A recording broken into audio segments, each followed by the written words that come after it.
જરૂર પડશે તો અમે વિસાવદર વાળી પણ કરશું।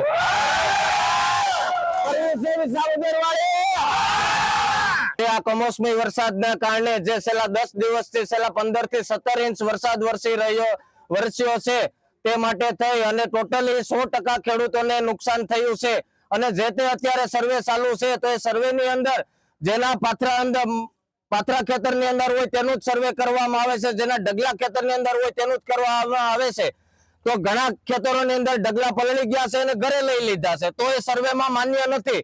તો શું અમારે ત્યાં પાકને ત્યાં નિષ્ફળ થઈ જવા દેવાનો સર્વે માટે થઈને, જેથી કરીને અમારી માંગણી છે કે ભાઈ 100% ખેડૂતોને નુકસાન થયું છે અને 100% ખેડૂતોનો સર્વે કરવામાં આવે।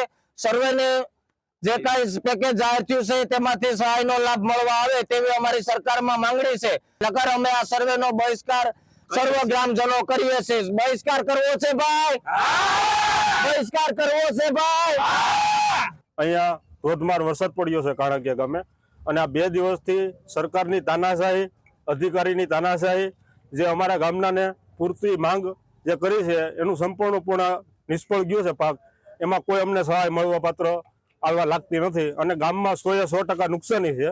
સર્વે કોઈ પણ જાતનો કરવાનો થતો નથી। સંપૂર્ણપણે 100% જો ગામનાને રાહત મળે અને આ પેકેજ 100% ખેડૂતોના ખાતામાં થાય તો જ અમારું કર્જો માફ થાય અને અમારે આ સર્વે કરવા દેવાનો, બાકી સર્વે કરવા દેવાનો થતો નથી। આજુબાજુના વિસ્તારનો અને ઉના ગીરગઢડા તાલુકો સંપૂર્ણ નિષ્ફળ ગયો છે।